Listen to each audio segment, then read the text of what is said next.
those in. We're going to explore earth worship in this extreme environment that we have at the moment, and how you can use earth worship to fill you up and to nourish you and to help you, especially when things get tough. But really, the connection with the goddess and the feminine and the divine feminine goddess is something that has barely been noticed, except as an offhand comment, Gaia, this sort of thing. But actually, the foundations of our civilizations were built on the worship of the goddess. And I'm going to show you some, and how those also connect with our environment and our culture and what we've been doing in Britain. So we see beautiful things in the environment.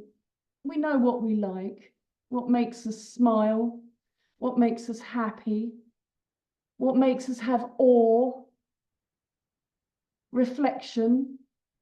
This is otters in the wild. I couldn't believe I saw otters in the wild.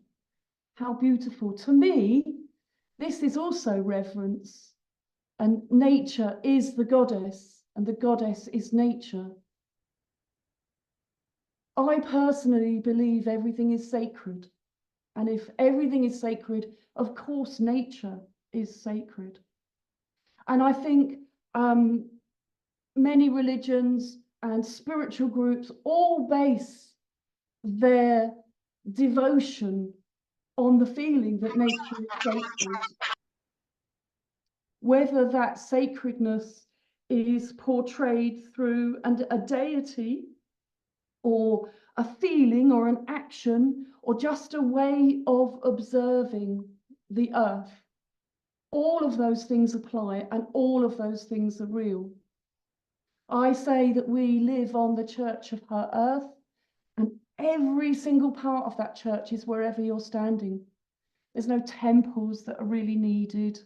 There's no book that is needed. If you're tuned in with the earth and you recognize yourself as a chemical, living, breathing, moving, actual part of the earth, then you know what Mother wants of you, because you know that she's your mother and she's talking to you a lot. So one part of my study, which takes us way back 10,000 years, as Phoenix said, was the relationship to the goddess and horned animals.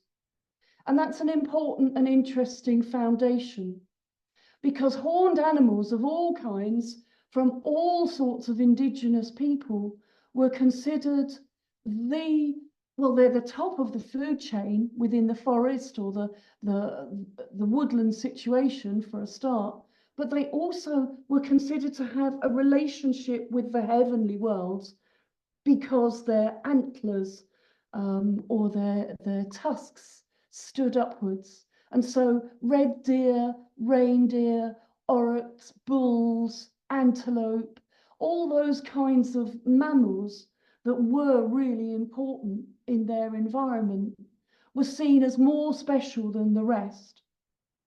And this had a really direct and important impact on all sorts of parts of our society.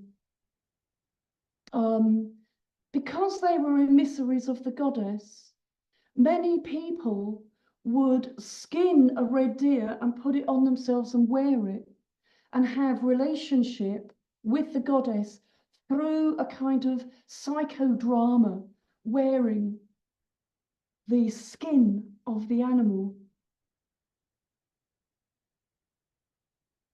And this goddess was seen in everywhere that was wild and untamed and uncontrollable, and everywhere that sprouted. And so seeds that sprouted was a true miracle.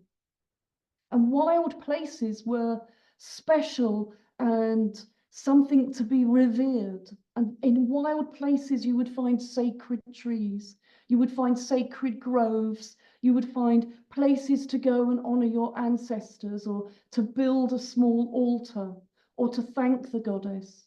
And so many civilizations thank the goddess.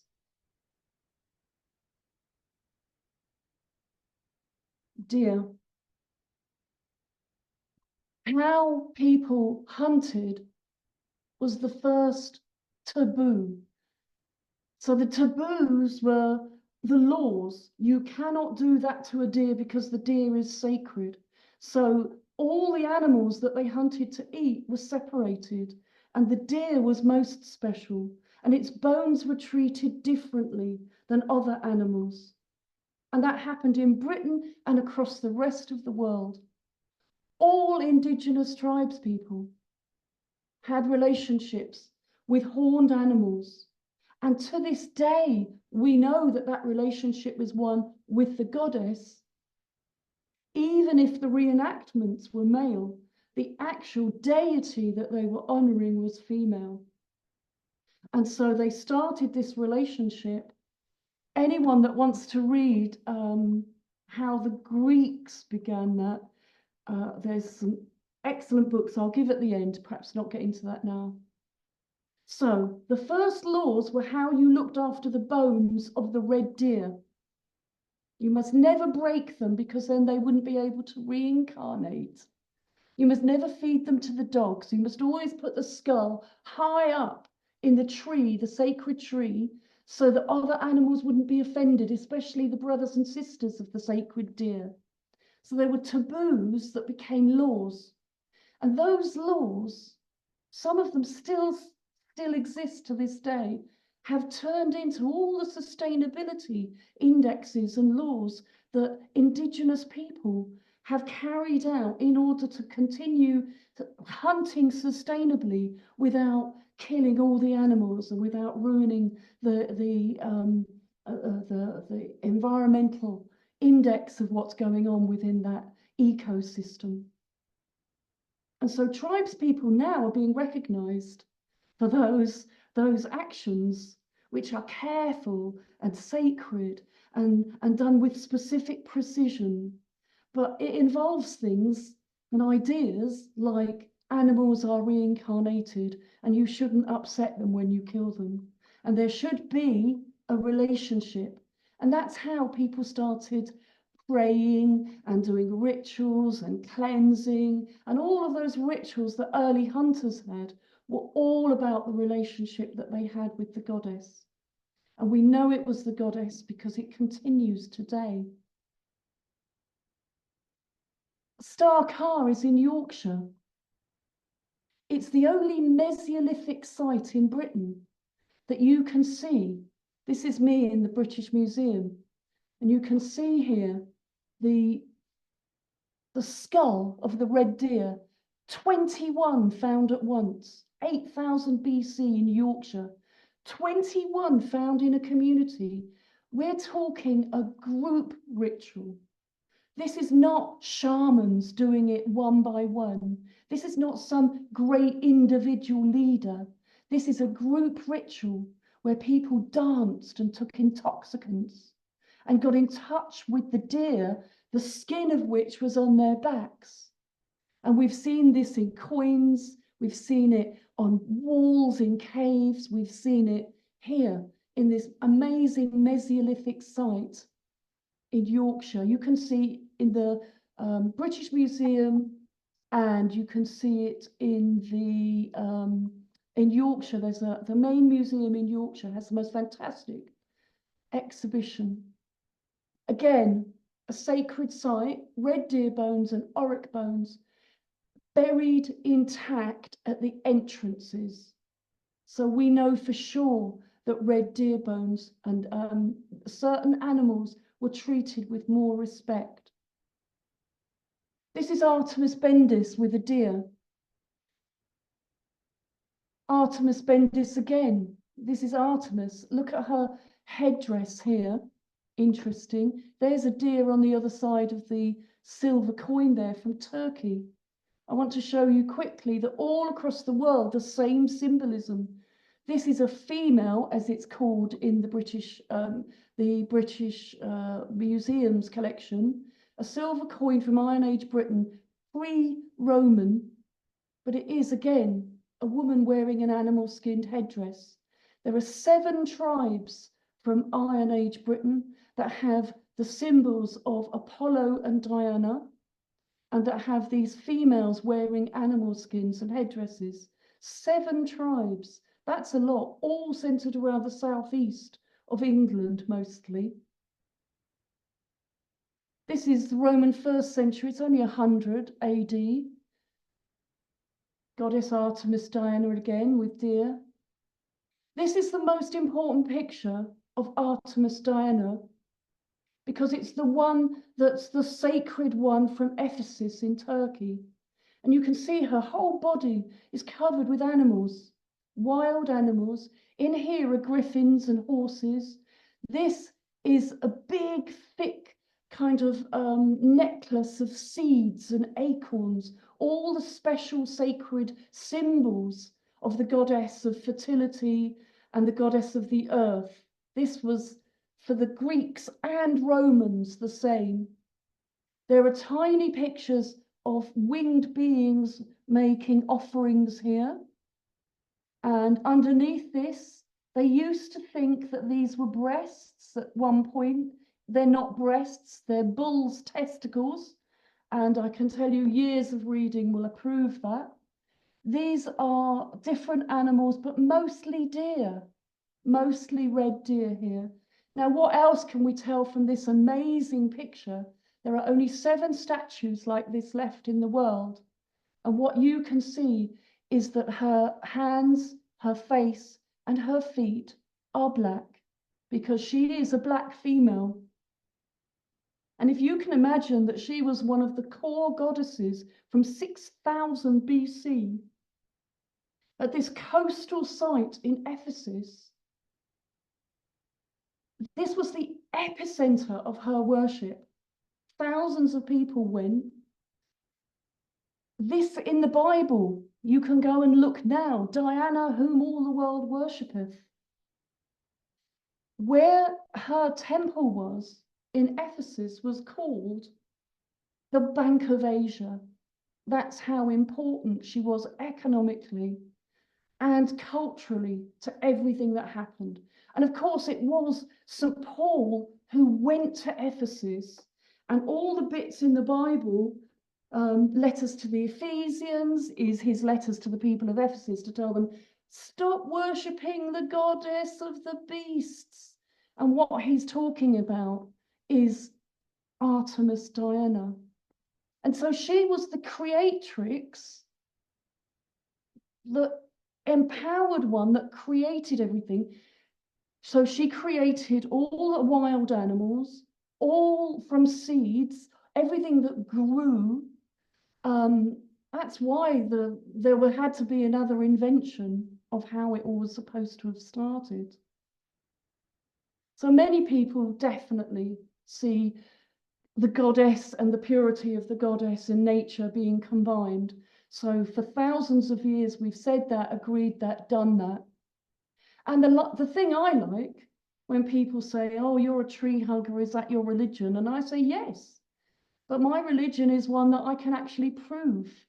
The physical earth is real, and that is my religion, is to honor where I live and what's around me. So for me, it's quite easy, and it's very scientific and very real and very right now. It's of this moment. We can see things growing and being created in front of ourselves. And for our ancestors, that must have been an amazing thing. That must have been an incredible miracle to look at the soil and watch something amazing grow out of it and become food and become a tree with apples on it. And so they worshipped and they understood the sacred symbols of the goddess to be things like rosettes, because every vegetable starts with a rosette, doesn't it? A little flower first, and then an apple, or then a pumpkin or whatever it is. And they liked acorns. And so while Zeus was the big god that had the whole oak tree, it was Diana or Artemis that was the holder and keeper and protector of the acorn, the seed, the thing that actually created not just the oak tree, but actually a really important food source, carbohydrate source for people in those days. And Britain was covered with oak trees. all over the place. It wasn't until the Romans really got going, they destroyed a lot of them.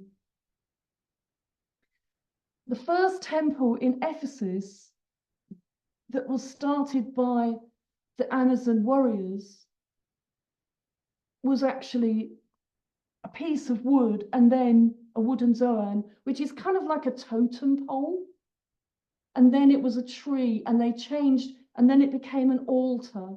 And so certain times in history, it was all of those things. And then it became an absolutely massive, one of the 7 wonders of the world temple. So it wasn't a temple at the beginning. It was literally a totem pole. And when the Amazon women and their queen arrived on the beach in Ephesus, the story says that they put this totem pole round and they got their swords and their bows and arrows out, and they danced in a circle. And ever since then, all the circles for the goddess are circle dances, and all the circles in the Greek, the Greek way of doing things, the ones that were rectangular, were all for the men to do their army. And they learned to dance in formation in rectangles, where women learned to dance in circles round the sacred tree. And of course, dancing around the sacred tree, we know what that is now. That's what we do, called the maypole dancing. That's the sacred tree with the ribbons. The same pictures are seen in Rome and London with Diana's nymphs dancing with really long scarves around the sacred tree. And you can see those same pictures 1,000 years later in early London, medieval London, with the same kind of tree and the same kind of ribbons. So they're copying the Romans and what they were doing for Diana, and that's become part of us. So actually lots of people and lots of civilizations understand the sacred tree. Its basis is it's supernatural. This is a date tree, and you can go to room 9 in the British Museum. It's fantastic. We have here 2 winged lamassu doing, if you can see there, they've got corn or cones, and they've got baskets, and they dip the baskets and they flick the cones with water, just like the church does now. This is, of course, 835 BC. But also, what they're doing is creating fertility and doing a fertility blessing. This is a supernatural version of the date tree, the palm date tree, which was really important in that area. And so each of the civilizations would choose a tree that was grown around them, and that was the most important sacred tree for everyone's benefit and for everyone's food source. So in Britain it was the oak tree, in Syria it was the date tree, as you would expect. So go and see that in the British Museum. It's absolutely superb.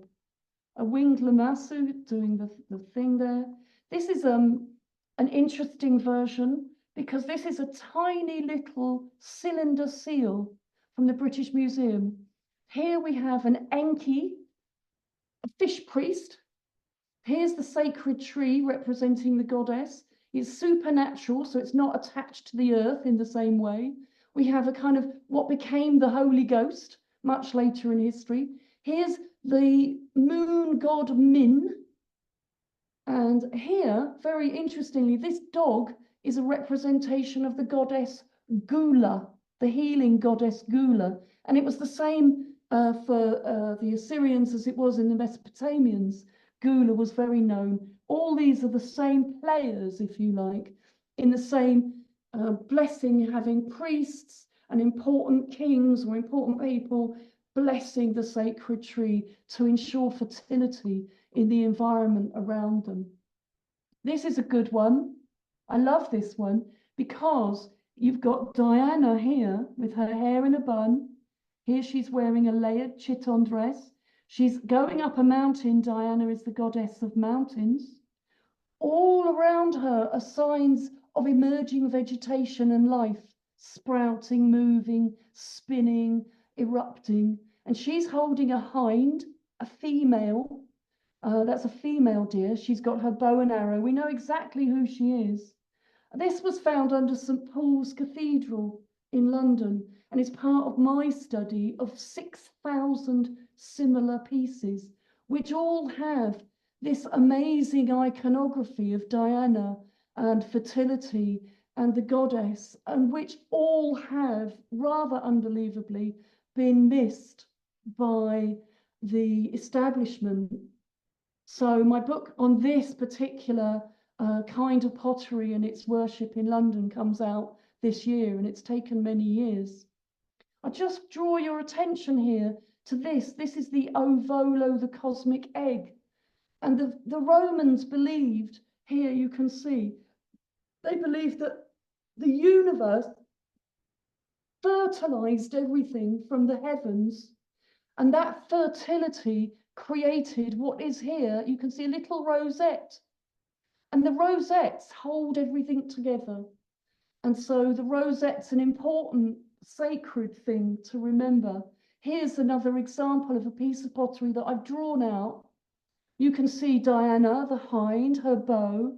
Here's the ovolos cosmically producing and creating another kind of rosette, but still a rosette. The rosette's holding firm on the sacred tree. This is the sacred tree, and the axis mundus is the rosette there. And there's the goddess Victoria. You can't see, but in other similar pieces of pottery, you can see she's holding a wreath. She would usually hold a wreath there. This is also Roman Britain, and there's lots of these to be discovered. So this goddess that we're talking about, Artemis Diana, and I'm honing in on her first, because she's the foundation for so many that went before and after, which we will show you. The goddess of wild animals, the Potneotheron, is basically representing all the big animals, the scary animals, the wild things, the things you don't understand, whether it's a griffin or the wild boar, where something that's more cultured would be Demeter and a pig. Demeter would never have a wild boar representing her, for example. But then Demeter, just like Ceres, was a more cultured part of the Roman perspective on how, we'll see in a minute, how agriculture was done. So this is everything that she was represented. Now I'm going to quickly go through some of the goddesses that also have these same symbols or replicate the same feeling. Because at the same time as Ephesus was going on in the Neolithic, later Neolithic, the early Neolithic was basically the northern Turkish having Çatalhöyük and other sites where you found these amazing sculptures of corpulent women, they're always called, with wild animals between them. So we see here she's got two leopards. Anath, another fertility goddess from Syria, 6,500 BC she started, and her consort was Baal. Here's some fertility goddesses from Turkmenistan, and you can see they've got some of the similar things, the wide hips and the incisions where the yoni is.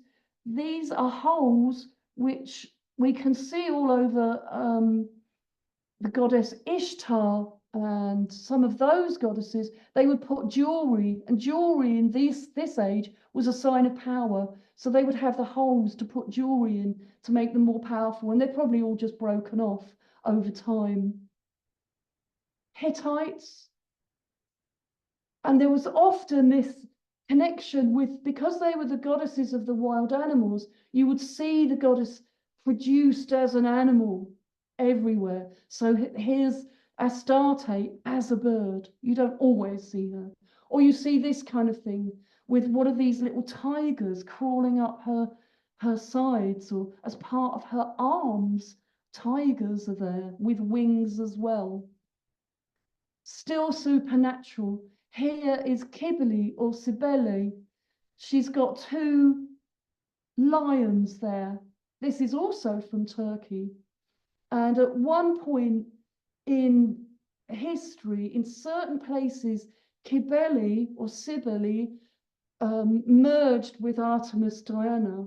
But really, Artemis Diana was like the youthful, virginal, maiden version of the goddess, whereas Cybele was more of the mother version of the goddess.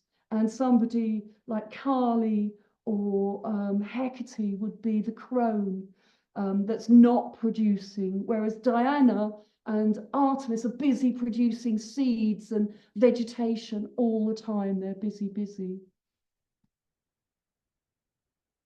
Syrian Atargatis was a very interesting goddess there, the Euphrates. So this is another goddess which we explored in the Ashmolean, Al-Lat and Manat and Al-Uzza. They were utterly destroyed in 935 AD. Before that, they had vibrant, large temples over Saudi Arabia and imagery and pendants. For instance, this pendant was found in Palestine. You can go and see this in the Ashmolean. And again, you can see this fertility, the incisions around the yoni, protruding breasts. Her hair is very similar to how Hathor, the goddess in Egypt, is shown. This one from Greece. Swastikas, of course, in early cultures was a very sacred symbol.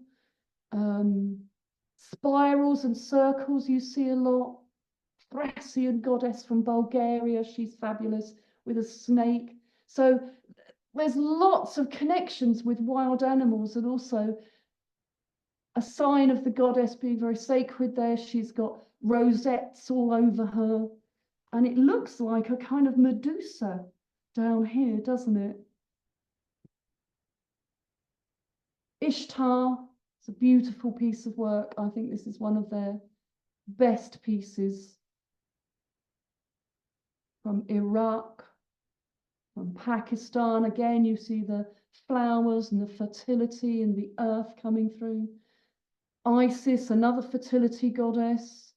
In the back of the temple to Hathor in Devendra in Egypt, there's a very special temple dedicated to the fertility rituals of Isis, and women who want to get pregnant still to this day go to that building and see and connect up with priests and priestesses there and do rituals in the quiet. Here's another, further down in Africa, the Kenyan fertility goddess, Nagi. And it's fascinating to me because my Kenyan friends tell me she's definitely a goddess and she is definitely female and she creates everything. And she's also called Enkai or Engai.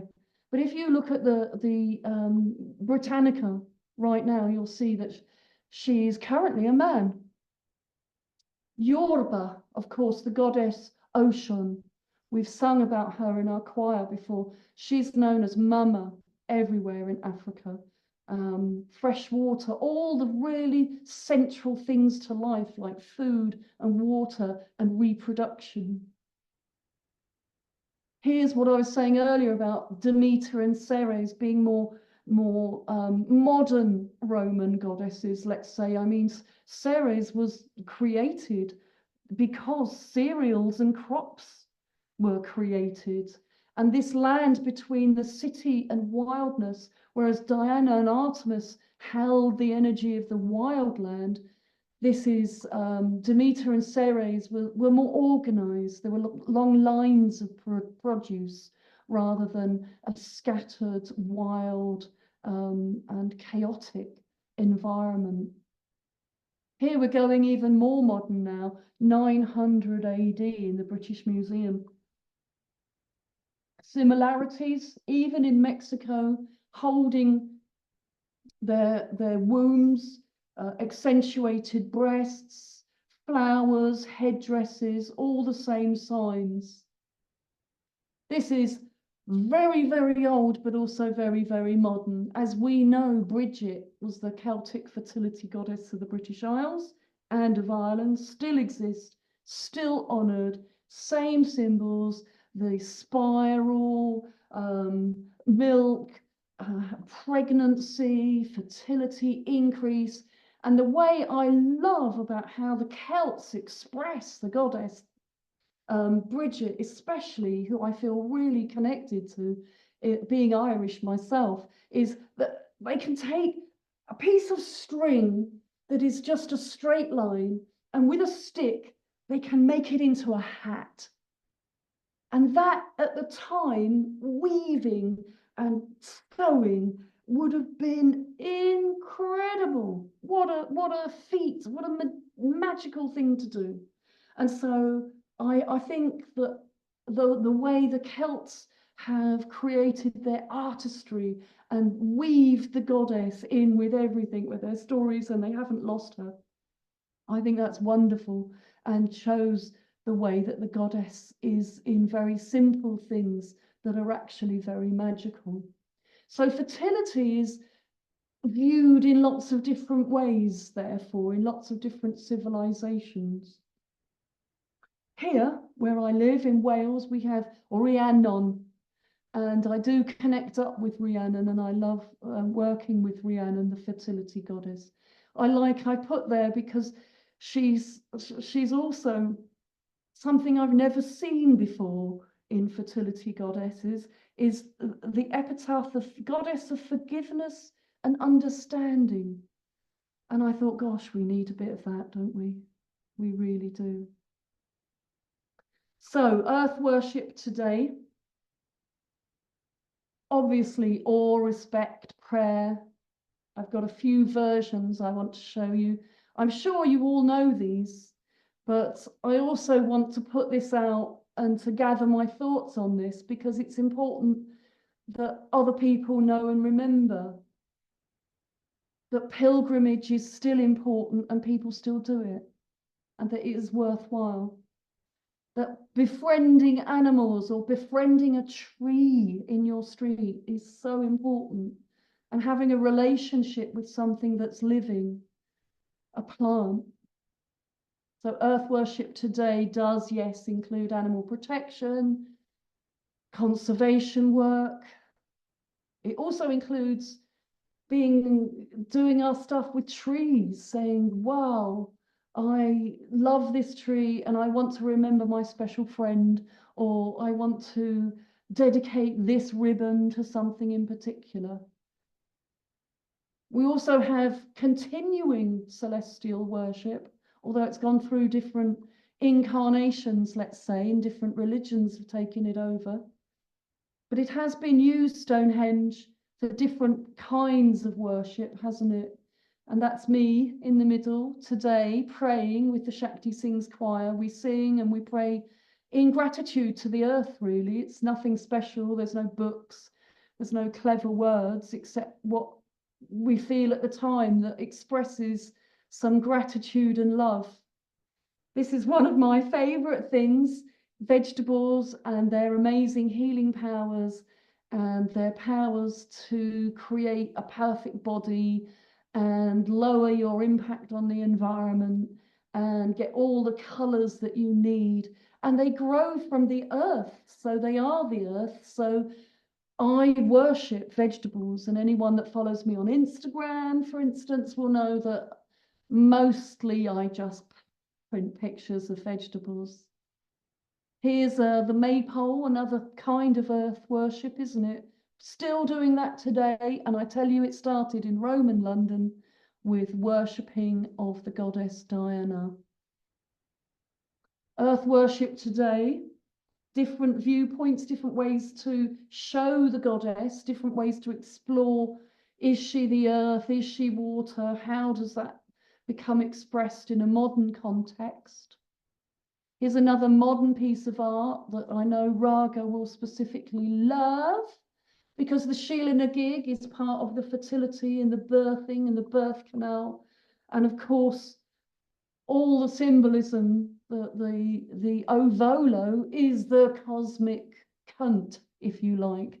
That's what the ovolo, the cosmic egg, is. And here she is, a Sheila na gig, in a modern piece of jewellery. But you can see this throughout Britain and the world. I saw a Sheila na gig actually in Nepal when I visited there once. Again, modern from West Bengal, a fantastic painting here of a snake goddess. Modern again, the Nagai worshippers are being born from the yoni, the cunt really, of the Great Mother. More suggestions. Mapping, visiting, protecting, knowing, understanding, claiming your sacred spaces around your home is another important thing to do. I would say that's something that's sometimes overlooked, but also if you go on certain occasions, for special occasions and rituals, to that certain place that's near you that is a stone circle or you can also connect up with like-minded people too. So you're creating ritual, you're creating pilgrimage, you're understanding that your local area has its own sacred spaces and its own ways to honour the earth, whether you believe it's mother or father, doesn't matter, or both, or all of the above, it doesn't matter. What matters is that your heart is connected to the earth and that your heart is having a relationship and a conscious relationship with the earth. And I'd like to just say one thing on that because I might be asked, and I just want to preempt, is the earth female? Anyone who's been on an ayahuasca journey and asked that question, because I have, the earth is not called Pachamama for nothing. She definitely is. She talked to me as a female and she identifies with all those shamans and all those thousands and tens of thousands of people that have done those journeys to find out what Mother Earth wants of them as a human being. They all repeatedly, continuously and consistently say that this is Mother Earth. So I just wanted to put that in there. And hopefully you've got some ideas. That's our choir after we've sung at the Shakti part of the ritual at Stonehenge for solstice. We do it twice a year, singing in the middle. It's a fantastic environment. Here's another way to honour the earth, which is to write earth poetry. I've been doing that. A lot of that kind of thing at the moment. How fair her earth, how soft, how serene, how splendid her certainty, and blessed her green. I do like writing little poems. And there we are. That's amazing because that's 39.5 minutes out of my 40 minutes. I'd like to say thank you very much. Please take down my email if you want to get in touch with me. The next event I have on is the Friday, the 21st of February in the British Museum, an afternoon with Artemis Diana. Saturday, the 22nd of February in Isleworth is the Shakti Sings Earth Choir. That's the next things that I'm doing that are invitation to the wider public. And I would love for any of you that would like to join me at any point of that. And thank you very much. I'm open to questions and I hope you enjoyed the presentation. That was amazing. Thank you so much for a journey through tens of thousands of years, Bernadette. That really is a bit of a hidden history and herstory that really needs sharing. Or thank you so much for sharing that and your journey and long history of earth and environmental campaigning. I'm sure some folks have got some questions and things. Let's just try and I've got a few questions. If you want to, yeah, whoever that was, we can't quite see everyone's hands yet. There is a reaction button. I just explained down the bottom, there's a reaction button. Let's just get it back to main screen. If you stop sharing, that's it. The bottom, there's a little heart and there is a reaction thing and you can raise or lower a hand there. If you've got a question, pop that up and then we can see who's number 1, 2 and 3. I think Heather's first off the mark. Heather. How do you find it? Couldn't quite see who that is. Is that? That's It's me, Jennifer. Jenny. Jennifer. Go for it, Jennifer, then Heather. Okay. Yeah, so my first question I've got is how do we protect ourselves and the environment with the animals? How do we protect ourselves? Yeah. Well, you know, Jenny, that I wrote a book called Your Planet Needs You. Yeah. And it's like 256 pages of all the different ways from an A to Z that you can do. So I'm not going to go through and repeat them now, but Okay. I will, just I the will, Earth I will look goddess. it up in the book. Yeah, exactly. It's there for everyone that wants to see. When I started working at Friends of the Earth, it was a long time ago in the late 80s. There wasn't these books. The information wasn't there. So the information about how to save the planet, protect the planet, do your bit, all these people on this video know exactly where to go to get it. And they do Okay. their And bit. my last question I've got is, what is Acts 19 in the Bible? Acts 19 is Acts of the Apostles, verse 19, part Verse 1 to 19. 19.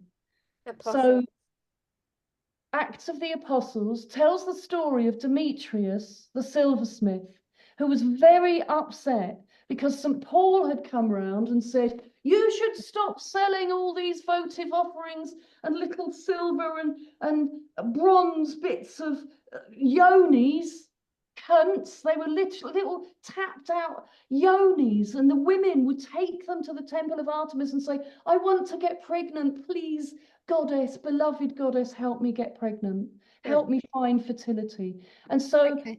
St. Paul went there and he said, these are all the beasts, and you can't have any of them. They're beasts because they're wild animals. You should be afraid. You should not worship these false idols. And Yeah. there was a big fight between St. Paul and his nemesis was supposed to be Diana. Artemis Diana was the goddess, the deity that he hated the most.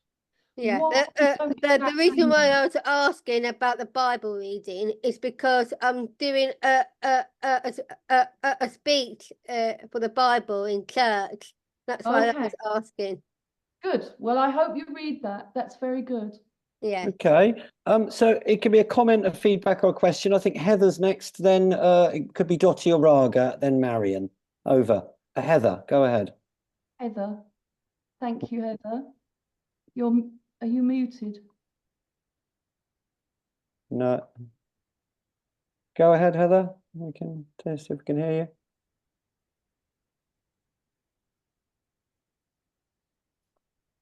Can you unmute her?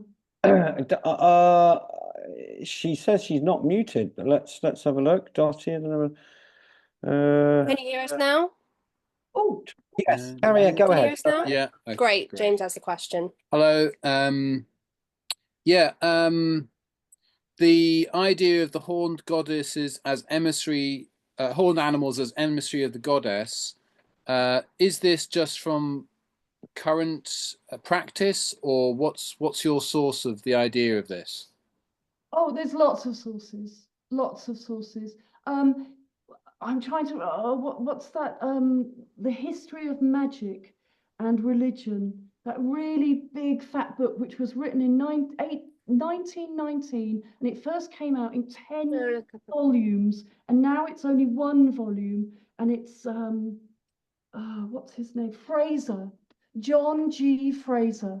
He started it off, and his opening prologue of that book says he knows and observed and watched how in the ancient texts they were in the forest, and the biggest animal in the forest was the antlered ones, the ones with horns or antlers. And the entire story of how that has translated into literally into our folk culture is in that book. It was poo-pooed for a while recently, but it's going to come back in fashion because he was spot on. Because other indigenous peoples that do this now and that have been studied by anthropologists, and there's books on this tribe and books on that tribe, and they've all come out with the same thing. So there isn't a disagreement anymore in anthropological studies, because it's so widespread and they're all doing it. And some of these tribes people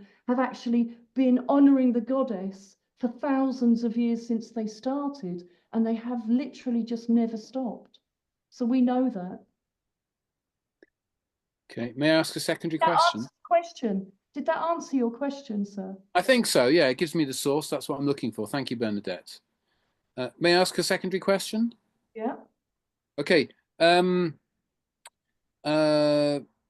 There's you talking about that in the forest about these large horned animals, etc., and you were relating that to food and the ability to reproduce. And I was wondering what the relationship to the ability to reproduce was. Fertility. Yeah. They're the top of the food chain and they get everything they need. They are basically the most important animal in the forest. And what you see, whether it be a moose or an antelope, or although antelopes, it's different if that's in the savannah. It's different because it's interesting in certain regions, animals like tigers and lions are the scariest top of the food chain. And so that's why you see in Syria, the goddess has got 2 lions next to her. You don't necessarily see that in London or in Roman Britain or anything earlier. But there were some lions in Great Britain. We know that on our island. It just depends on the environment and what animal's around and the relationship people have with that animal. And whether there's a taboo, like a law about that animal. So as an example, in Greek times, if you killed a deer, you had to honor Artemis first. You had to do it in a certain way. You had to cut the deer up and give the first part of the deer, the heart, on the altar to Artemis. And we know that because there's lots of writing about it, and hymns and prayers, and there's evidence of that in antiquity. So they would put the heart on the altar, and then they'd cut the certain bits up, and priestesses and priests of the goddess would get the next bits. And then, because it was a feast, for most Greeks and Romans, having one of those great goddessy festivals was the only time they would eat properly, and they would have free food as well. So it was quite important. The whole town would be out feasting on these animals that had been slaughtered ritually. And they did make a big fuss of how they did it. It was like a taboo. An example of the taboo when they killed an animal was they would flick water, just like the priest does in holy water now. They'd flick water on the top of the head of the animal, so the animal would move the head like this. And they would say that that would be the animal acquiescing to its own murder, basically, and say, yes, I agree, you can take me for the goddess. And they made the animal do that, so it became part of the ritual, because it was a taboo to kill an animal for the goddess that hadn't been agreed to be killed yet. So they did all these sorts of things. And later on, you know, that's become the way we live now. You think of it, what do you think a stag do is? A stag do is the 3-day ritual before a marriage that the Romans carried out and the Greeks carried out for the goddess Artemis Diana, before, when they had their 6-month training coming of age. In the last 3 days, they got riotously drunk and went dressed about, and they had, men could wear women's clothes, women could wear men's clothes, everyone could do what they like. They had free sex. It was crazy. They gambled. Gambling for the Greeks was a sign of insanity. So they did all these rituals. Basically, they wore stags on the top of their heads and danced around, getting drunk and intoxicating themselves. So much information in Bernadette. It's incredible. I think so. Dottie or Raga. I'm not sure who's got their hand up there. Raga? Should I go? Yeah. Yep. Okay. It's wonderful to be with everyone here. It's just so special because last night I met together with some people in Oxford. I didn't expect to. It's just more of us meeting together like this and connecting. And particularly you're talking about blood and the blood, how as a child, and I'm sure many children growing up are told about menstruation and yet still don't understand that this is a sacred event, and how frightened and embarrassed we've been most of my life, that there have been people around me who have not understood the holiness of blood. Where would we be if blood hadn't somehow come into our lives, and that women carry that, young women express blood and offer it to each other in sacred ways. I think that's just the most important thing I want to say at the moment, except to hold each other's hands and to allow ourselves to go into another dimension within ourselves. We have other dimensions waiting for us to express the sacredness and to be aware that the blood that we lose in a monthly cleansing is something that men and women must learn to recognize the meaning of. And I would like Bernadette and other women to help us, and men and children, to come to this knowledge and this loss of fear and embarrassment. Thank you, Raga. Can I also, I've got something I'd like to add, if that's all right, and a question. Yep, go for it, Dottie, and then Marion. So Bernadette, firstly, I wanted to comment on what you were saying about the blood, and just the fact that it sprung into my mind about how the name Adam in ancient Semitic languages is being associated with the word for earth and also the word for blood, because the blood was considered to be like clay, because the area that the Hebrew people around there, when they got clay, it was often a red color. The red earth was. That's why the word Egypt means the red land.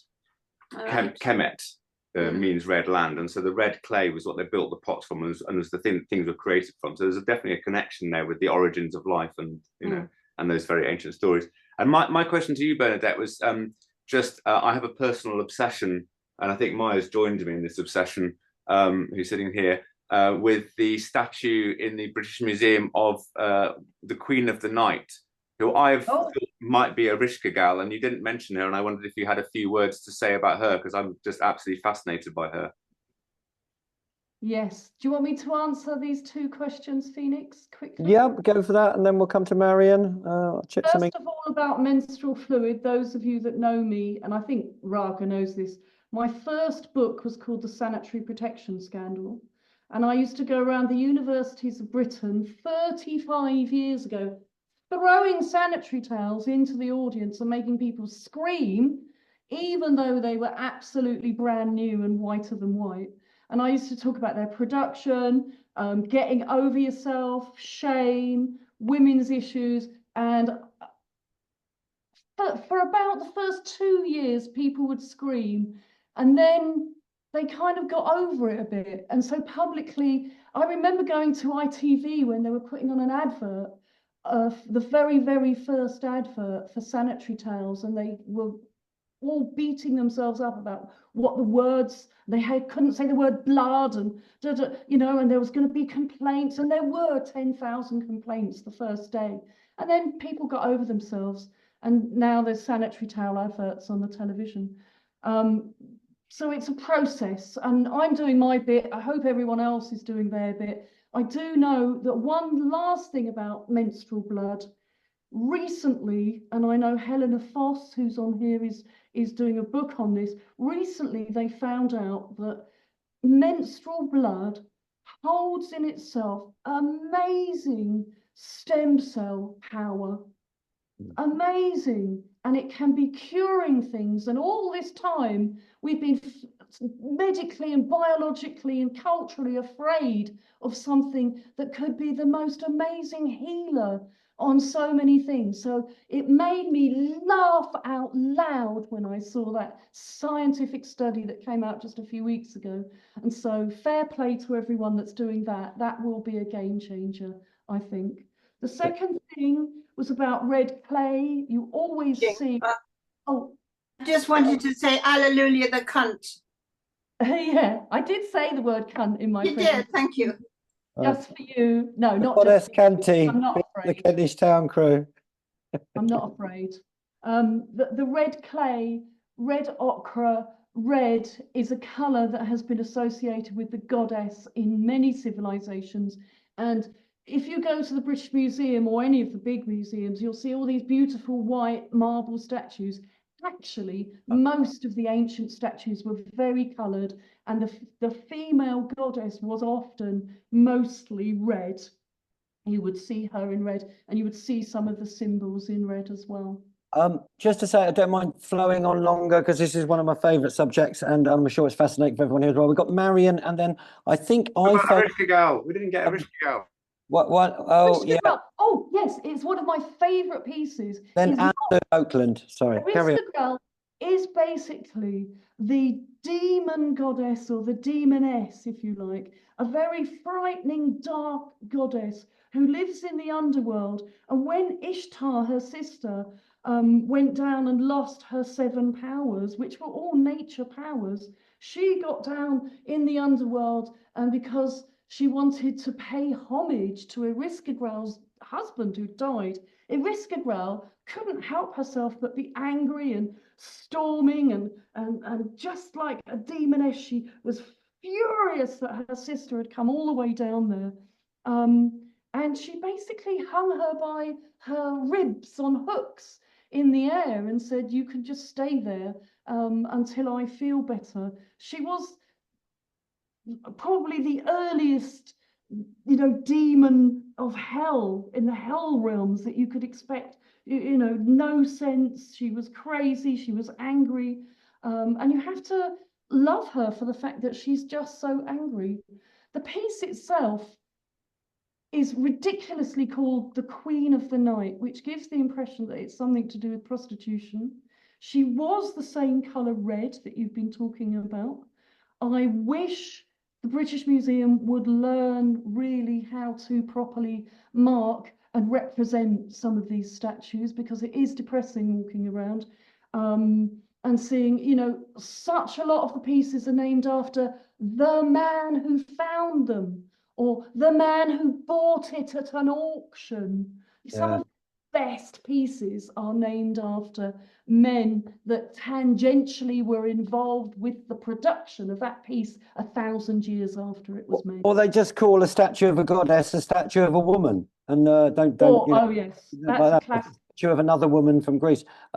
Let's come over. There's a couple of people been waiting there, and I think Anna Oakland is I'm here. Marion, and then Anna Lou, because I think Heather and them have had one go, and then we're back to Heather and them. So Marion, Anna Lou, and then Heather, and stick a hand up if you want for a question, comment, or feedback. And this is the hidden herstory and history. We've got Morgan and Habiba of this earth, 250,000 years of goddess culture. Let's reclaim our history and herstory. Over to Marion. Hi, yeah. I had a sort of comment and then a sort of question, which I think the question is related to what was you just talked about, actually. The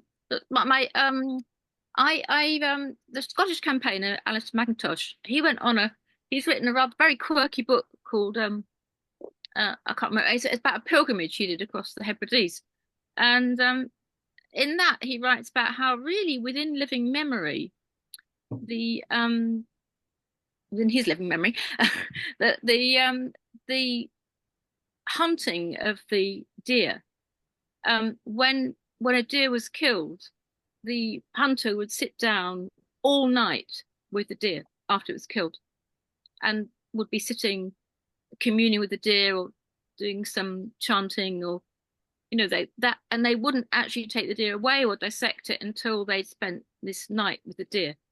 So that's amazing. Yeah. There's also still the process or the practice of aisling. I don't know if you've heard of that, Marion, where they have the deer skin, and a hunter or a worshipper would lie down on the deer skin and dream. And that's called aisling, and it's a Celtic ritual for getting in touch with the goddess or the earth, but you have to lie on a deer skin. Oh, I didn't know that. No, my youngest daughter's, I called her, her middle name is Ashlyn, from the same root from Aisling, from the dream. Oh, But I didn't know it was related to the deer in any way. I didn't know that. that's interesting. Okay. Yeah, yeah. And the other question I had was, so I think it was about Inanna and whether she was related to Ishtar and Isis, because I read a lot about Inanna, but it sounds like it is a version of Ishtar. Per se. Well, Inanna was at the, if you think if you've got the Euphrates, Inanna was worshipped first of all at the very top by the Assyrians, and Ishtar was worshipped on the bottom part of the river. And Inanna's the most important goddess, really, of the whole thing. And it wasn't until about 3200 BC that the king of that worshipped Inanna had a daughter who was a priestess of Inanna, priestess of the goddess, amongst other things that she did. A very clever woman. She was the first person in history to write the words "I am" and to declare herself as an individual, male or female. She's the first writer, and she wrote about Eriskagral. Actually, I'm just trying to think what was her. I'll think of her name. It will come back to me in a second. But you can go online and see the whole story. She wrote an epic poem, 3000 BC, that was all about Inanna's descent to the underworld and Inanna's journey and how she had to lose all the precious things that she had on her body, her lapis lazuli, which was particularly precious, and her armlets and her rings and all the things that made her a powerful person. And of course, in that region I told you earlier, that jewelry was a sign of power. So she lost all her power going down to meet Eriskagral in the actual underworld. So really good. The descent into the underworld is a famous story. Can I just say the name of the priestess? It's Enheduanna. Enheduanna. She's the first writer, poet to ever in history of civilizations that we know of to write the words "I am a poet." Okay. And so what happened was she united both the North and the South, and they all worshipped Inanna after that. That's why it's important to tell you. Wow. That's the North and the South Nile, is it? Sorry? That's the North and the South Nile, that area. Yeah. No, not the Nile. No, the Nile was North Africa, and that was Isis and Hathor, and like Mart and all the Egyptians. That was the North Africa, which is not that far because you've got the Red Sea and you've got the different. Not that far geographically, but we're talking here about the rest of what are we talking about? Turkey. North and south from the Euphrates, was it, you were saying, I think? Yeah, but it's quite a wide area around it. So the top floor of the British Museum, you can see all about Enheduanna, and you can see all the things that her culture and her writing. And you can see every prayer starts with the word Inanna or has an 8-pointed star, which is the Mesopotamian word or symbol for Inanna. Oh, wow. But lots of symbology there, the Sumerians. I think Anna Lou McDonald, is that who iPhone is? I think you were next with your hand up. And then I think Heather and James, but Morgan or Habiba haven't spoken. So iPhone, is that Anna Lou, I'm told? Do you want to? You have to unmute, or do we have to unmute them? Hold on. Can you unmute yourself? If not, I'll see if I can do it this end, or me or Dot could do it. For some reason, usually you should be able to unmute. Ask to unmute. You have to unmute yourself. Okay, there we go. Hi, Raga. Good to see you. Hello, Dot. I love you both. And I just want to say we've formed a sister circle. A 3-sister bed, cone bed, is going up at our meadow, which we are all volunteers on. It's an orchard, little wooded area with a cob hut. And we've started our cone bed. There was a bit of resistance from the guys, but we're taking our blood and our pee to put in to fertilize the whole of the bed. So it's going to be our offering to the meadow is with our cups of blood. And that is basically all I wanted to say. It's just that we're having a little rebellion in the middle of the rather male-centric Meadow Orchard project, which is in North London here. Fabulous. We're doing it. We're bringing in our blood. Fantastic. Yes. Bed, so we've already got there. That's wonderful. Okay, we're flowing on for a bit. It's a popular one tonight. Is it Morgan, Habiba, and I'm not sure Heather or me. Heather, was that you wanted to speak, or James who James. Okay. As you've had one go, James, can we do Morgan and Habiba and then come back to James? And any others, please do put a comment in the chat or stick your hand up and just say this is really, really important. The history and herstory or herstory of our planet really needs to come back into balance by realizing a lot of what's being shared here, you know, Yeah, for a long thank time. you. Morgan and then Habiba. Yeah, I just wanted to say thank you. I've got so much from tonight. It's like really inspiring and wonderful. And I'd love to know the date of your British Museum thing, because I'd really like to go. And it's just made me think of so many things have fired up in my head from this. One is that in Buddhist philosophy, Buddha was sitting on a deer skin under the big Bodhi tree when he was enlightened. And I always thought it was because it kept away snakes. It has the power to keep away snakes. But I don't think that's true, having heard what you've said. And in Buddhist philosophy, there's three principles for the peace of the land. One is good relations between the neighbors on your borders. One is good relationships with your families and communities. And the other one is to really love the land you're standing on, to love the land beneath your feet, to really understand it. And that kind of is reflected in, you hear all the time about people destroying the environment.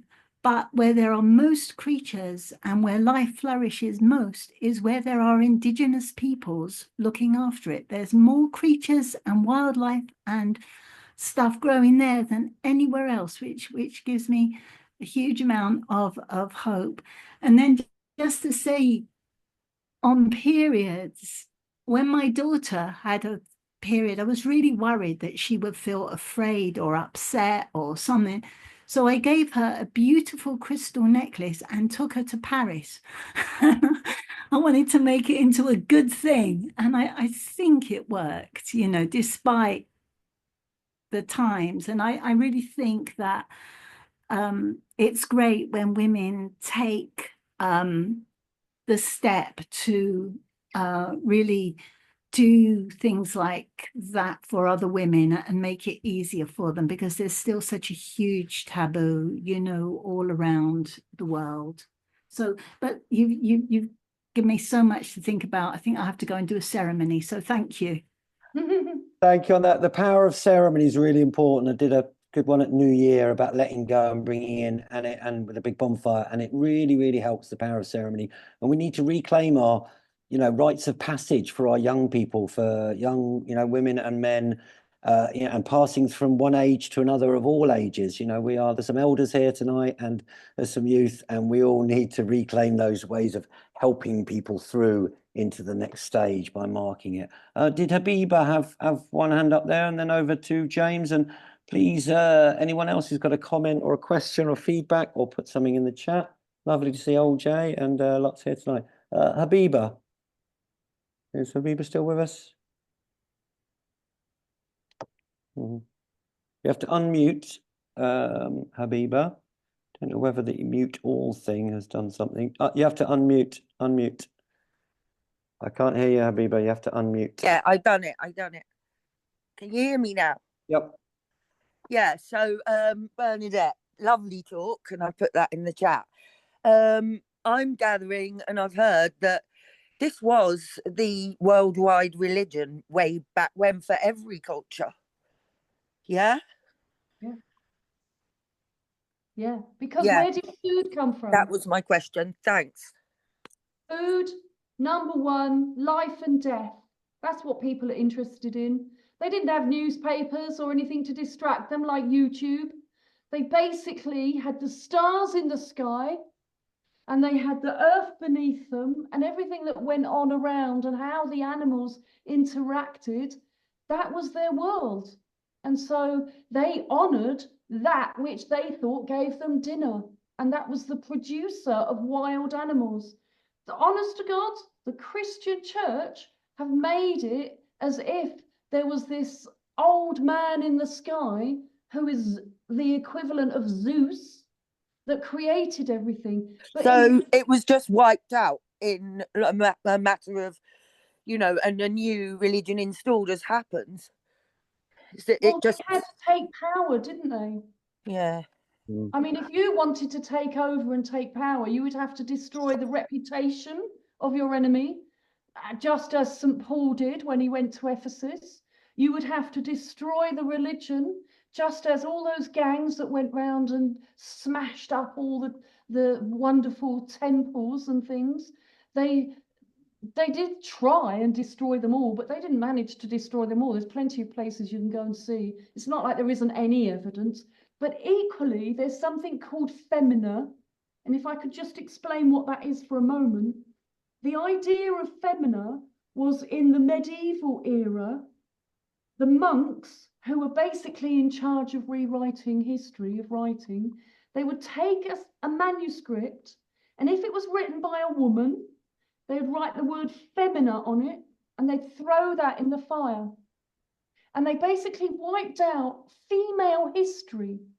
And where that's shown to you is a book called Femina, which is a Sunday Times bestseller at the moment. And it's by a professor in Oxford University. And it's absolutely fantastic and explains and shows you manuscript by manuscript how they cheated us as women out of our history. It may be an early form of, how like feminism and all that, and where it all started. That sort of, you've had your turn, now it's our turn to be the, go out, sort of like women were getting a bit too much power, as happens, and so a way to sort of knock that back a bit, as happens. I don't know. I want to chip a little bit in there, it's something I've been studying a lot of my life. What started me a bit on some of these journeys is an American activist, goddess kind of teacher called Starhawk, and they did a lot of activism around the anti-nuclear stuff. And but she's written 20 different books. But one of the things she was saying was that 5,000 years ago, previous to that, there was for 100,000 years a very strong mother goddess culture, where people were more nomadic and things. And then as we kind of moved into cities and specialization, slowly these sort of patriarchal male gods of war took over and more specialization. And you got more wars between the cities. And then you got to a point, whatever it was, 2,000 years ago, where they actively tried to destroy a lot of the goddess culture to promote the male gods of war and things. And it's one of the reasons why we have become so out of balance on the earth. There's a lot of different writers have written about this, and particularly, check out Starhawk. There's a lot of good stuff there. But we need to find the balance in the male and female, and the balance in things to live in harmony with nature into the future. And if you sort of like we never past, you learn from it. And if these things are hidden, then people don't learn from them. So we need to, know about these things and we'll reclaim them. James or Heather, was there something there? And any others? Last few, we'll wrap it up soon, but it's a brilliant subject. Heather, James, over. James again. Yeah, hi. Thanks for having me again. The bones being treated, back to the first bit I've got written down, in terms of bones being treated, deer that had been hunted, the bones being treated differently. What source do we have for that, could I ask? There's loads of sources for that. I off the top of my head, I can't just give one. There's a chapter in one of my books that's coming up, which is just about deer. I mean, you could email me and I could see if I can look them up for you if it's important. If it's something that you're truly interested in studying, then email me and I'll make sure I can reply. All right, just wanted to say that the museum where the headdresses are that you mentioned, that's in the Museum Gardens in York. Yeah. There's about 5 museums. One's in York, one's in Yorkshire, up actually on the site, near the site itself. The British Museum have got some. I don't think the Ashmolean have got some, but the Liverpool Museum, I think, has got some as well. Because there was 21 headdresses all at once. They've been scattered about a bit, which is amazing. But I think they should all be repatriated to Yorkshire. I think, Oh, that's a joke. That was a little joke. I think there's a couple more questions coming in there. James, does that help? Yeah. Yeah, okay. Direct contact, just to say before if there might be one more from Dottie there and Mary Ellen to wrap up. And I'd love to hear from Old Jay. There was a few Turkish kind of goddesses mentioned. I don't know whether she could be of Turkish origin. Let us know any bits she's got on that. But this is really, really important stuff. So just there's a few links there in the chat, and this will be recording out on YouTube later. Put a few comments in the chat what you thought. Is that Dottie or Raga, a feedback question or comment, and then Mary Ellen? Hey, it's me, Dottie. Hello. I don't know if you can, I'm perching down here to operate, but if you can hear me. So just a few sort of points of information I was thinking of and some props. So firstly, talking about the transition between, and I'm sure this is Bernadette could easily say this, but I just thought I'd chip in case these sources aren't known to everyone. Very good books about the transition between female dominance to male dominance. Firstly, we've got to give props to Maria Gimbutas, who first posited this theory back in the 1970s, was completely, as an anthropologist and an archaeologist, she was completely quashed by the male-dominated anthropology scene at the time, and her ideas were poo-pooed and told she was an idiot. She was one of the first sort of truly academically embedded people who said that there was a world, there was a Europe-wide mother goddess cult predating the male goddess, the male dominant god sort of ideology of the later Bronze Age. So if you want to go to the sources, that's the woman who really wrote the material. She's been completely vindicated by finds across Europe and the rest of the world since that idea, and I'm sure Bernadette has read some of her work. Another really good book, which is a nice book for just kind of like reading the narrative and the story. If you're interested in, you want to read something that's kind of a bit more kind of easy to get through, is a book called Eve's Seed. I cannot remember the author. It is a man, but they were very sensitive to the issues of feminine dominance and use a lot of great source material.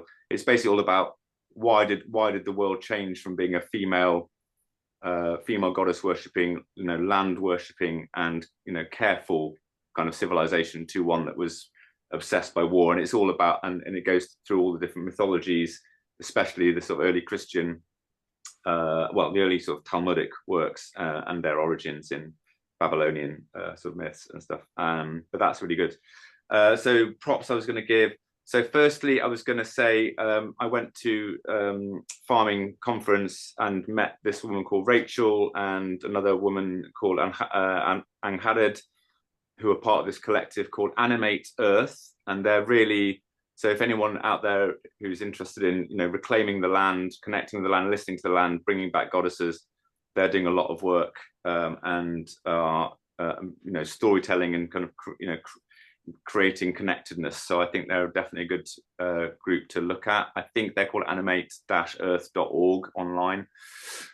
And the other person I was going to mention and the other team was the Radical Anthropology group, because last night we were watching a Radical Anthropology group talking all about the early Neolithic and the transition from hominids to later people, and this particularly towards Bernadette, if she's not interacted with Camilla Power, I would highly recommend getting in touch with Camilla Power, and because she's really talking deeply about this, the origins of red ochre, connections with menstruation, moon cycles, and backing it all up with really, really strong anthropological and archaeological evidence, both from finds in the Paleolithic all the way through to like modern hunter-gatherers and their rituals, and how basically the colouring the body with red ochre and the significance of red ochre was because it was menstrual blood, and it was all about sending false signalling to sexually aggressive males to form a kind of sex strike barrier so that men wouldn't know which woman was menstruating, because they would cover their legs or bodies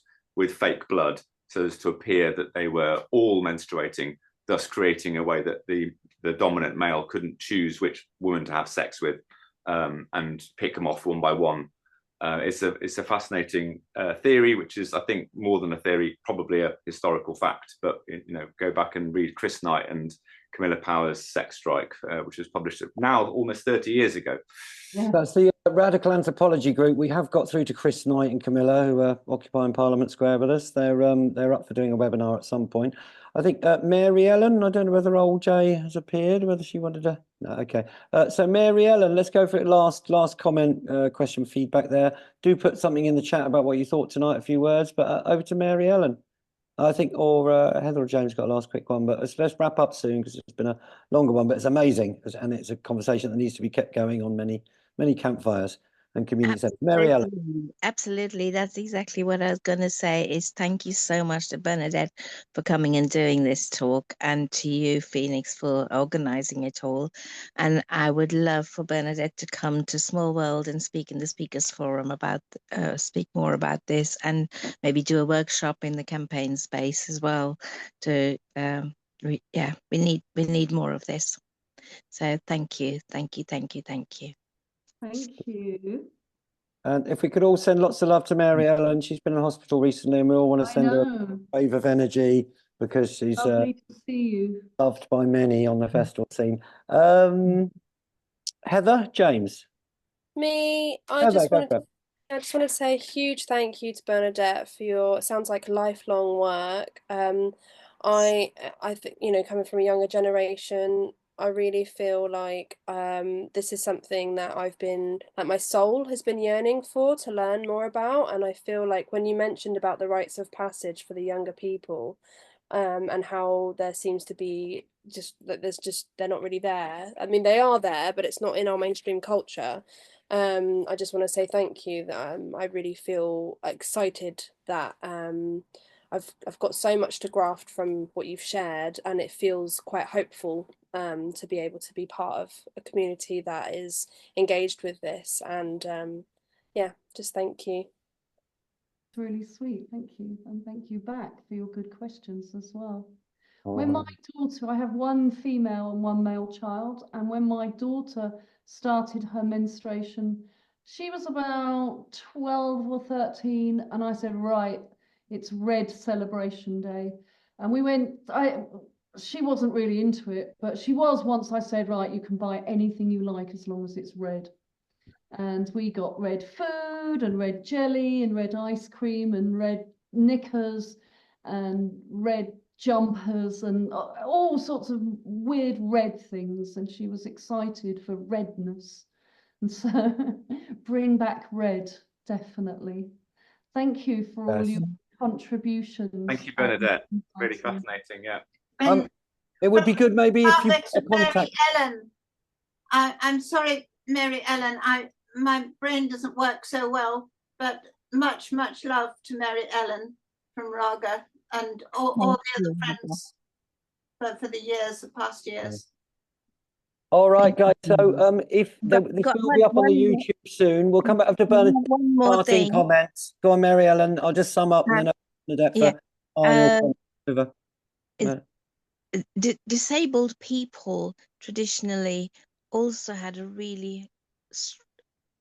high regard from society, and in some cultures still are really regarded very highly. And I think part of the aggression against women has also been about the aggression against disabled people. And I think that the link, it would be really good if anyone has any more knowledge of the links between these two. Yeah. I'd love to know more about it.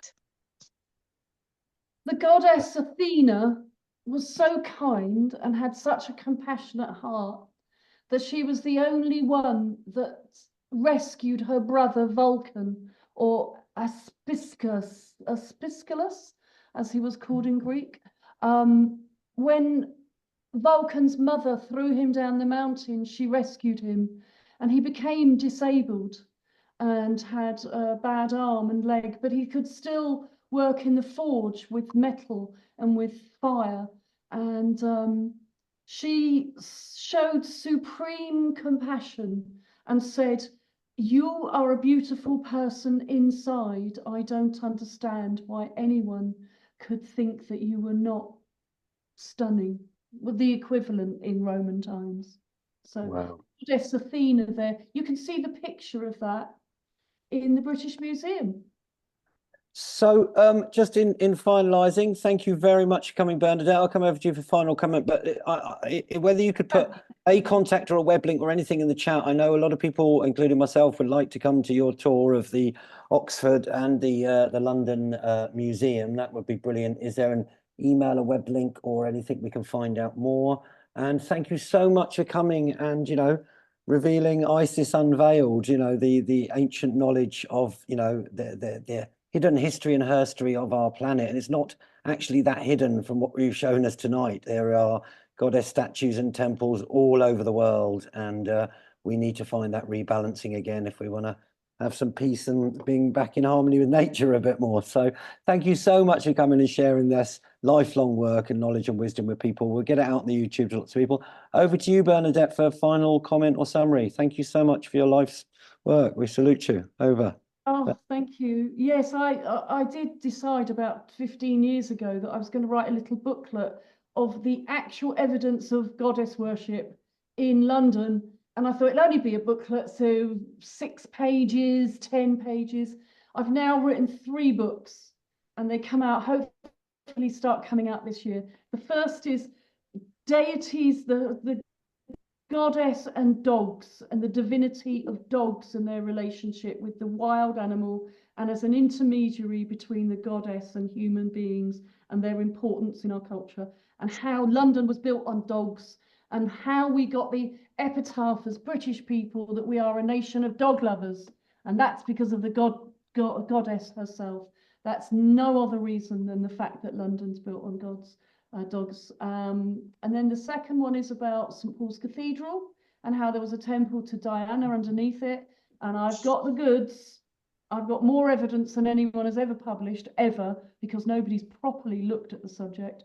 And the third book is a book about the pottery and the iconography of the pottery, which is basically, it's like a Roman Bible, which has never been published before. So that's a series, a trinity, if you like, of books that expose the goddess in British culture, British history. I probably will be writing about the goddess for the rest of my life. I think this is my journey. This is my passion. This is what I'm here to do. Actually, I think this is why I'm on Earth. It might sound a bit crazy, but I'm so obsessed, more obsessed than any other person I know. I'm embarrassingly obsessed. My son and Mom, oh. No, go with it. You are doing the great work, as the ancients would call it, the revealing great mystery. You know, the mystery schools of, you know, of the goddess a long time before. It's really important work. Keep it up. Keep going. Thank you know. You're on the right path, and it's a path that, you know, millions of human beings have been on for a long time. Let's try and rebalance things, folks out there, wherever you are. Thank you very much to Bernadette. I'm sure you can find a way. Is there an email or a contact or a website if people want to put it in? But so check this out. We're going to stop the recording now, and we'll check that afterwards. Dot, I could do a little chat with you afterwards. Let's just double check. Work out how to do So that. I'm just going to stop recording.